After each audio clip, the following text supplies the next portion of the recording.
In this presentation, we will take a look at solution for Microsoft SQL Server 2012 accelerated by EMC XtremSF with AlwaysOn Availability Groups virtualized by VMware. This presentation includes an overview of the architecture design of the demo environment, demonstration of XtremSF configuration, performance results of XtremSF, followed by Availability Group failover demo, and the summary. Architecture design. The diagram depicts the configuration for this solution, which is comprised of two rack-mount servers and two eMLC 2.2 TB XtremSF as primary SQL Server storage. The VMs created on the ESXi servers are designed to work in SQL Server AlwaysOn Availability Groups. In this solution, we have two VMs hosting two SQL Server instances for the AlwaysOn secondary copies. One is created as a transaction-level replica to provide near-live reporting capacity, and the other uses synchronized copy for DR. The primary database, log files, and the tempDB are on a pass-through XtremSF storage with max capacity configuration. The SQL Server is configured with 32 vCPUs and a 10 GB memory. The secondary ESXi server hosts two SQL Server VMs, each with 16 vCPUs and a 10 GB memory for the SQL Server. They share the same XtremSF data store. A larger virtual disk 1.2 TB is configured for the DR VM to host the DR copy of both databases. The smaller virtual disk, about 1 TB, is created for the reporting VM to host the readable synchronized copy for the larger database. This is a detailed storage design. The extra space in primary SQL Server VM is also used for the reseeding during AG creation to reduce the reseeding time. All databases and the log files, tempDB files, are put on the XtremSF storage to improve the performance. Only one LON created for each VM to simplify the management. We'll configure pass-through XtremSF for the primary ESXi server. First, go to Advanced Settings, click Configure Pass-through, find the PCIe device with unknown flash memory controller. This controller will remain as unknown, and the driver will be installed in the Windows VM. The pass-through configuration will take effect after boot of ESXi server. Add this PCIe device to the virtual machine and power on that virtual machine. The Windows 2012 support for XtremSF 2.2 TB card will be available in Q4 2013 timeframe. The XtremSF driver will be installed on the Windows server in a pass-through mode configuration. After the XtremSF driver is installed, you can find the vPCIe SSD manager that is used to monitor and manage the XtremSF. You can change the default maximum capacity configuration to maximum performance if needed.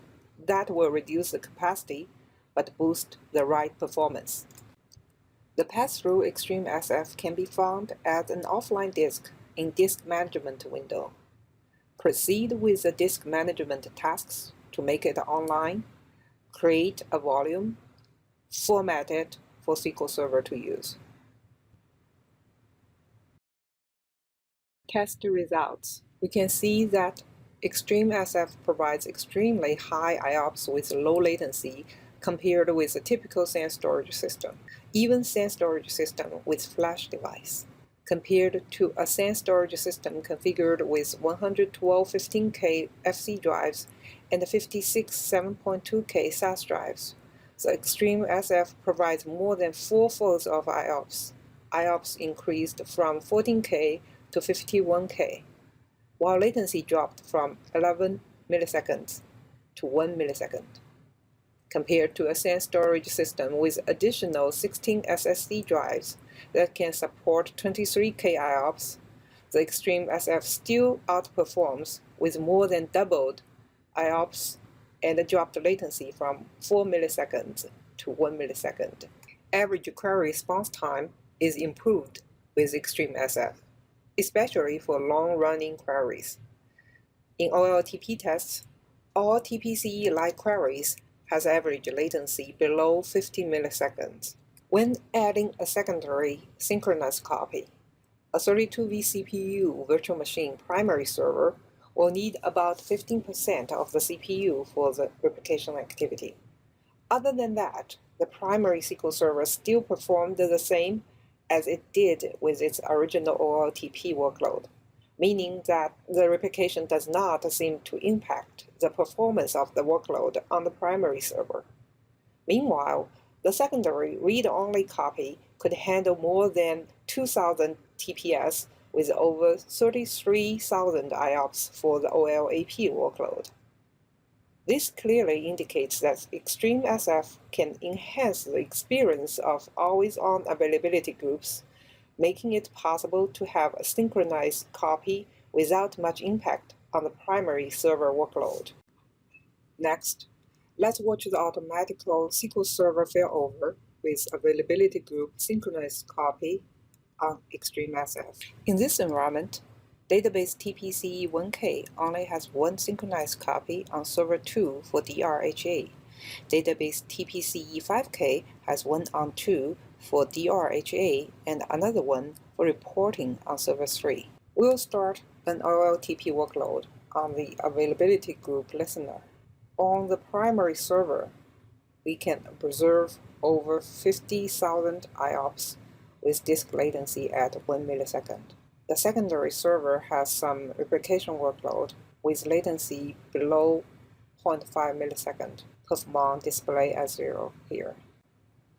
Now, let's shut down the primary server to simulate a primary site outage. The availability group immediately detected the outage and showed the critical message. The copy on SQL Server 02 used to be the secondary copy and now automatically moved to resolving state.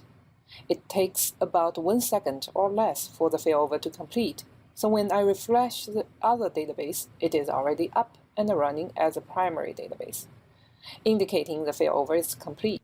The new primary database and its replica shown in availability group is without any data loss.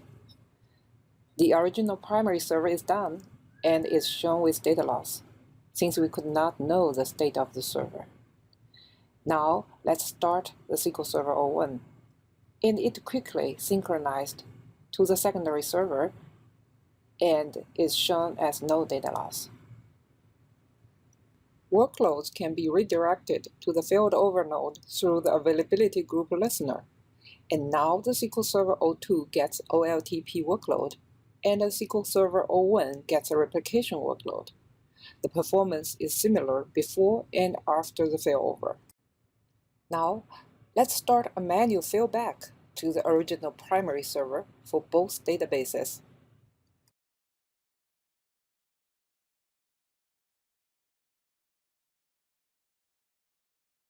The manual failover will also take 1 second for each database to complete. When that finished, all the databases will be on SQL Server 01 as primary.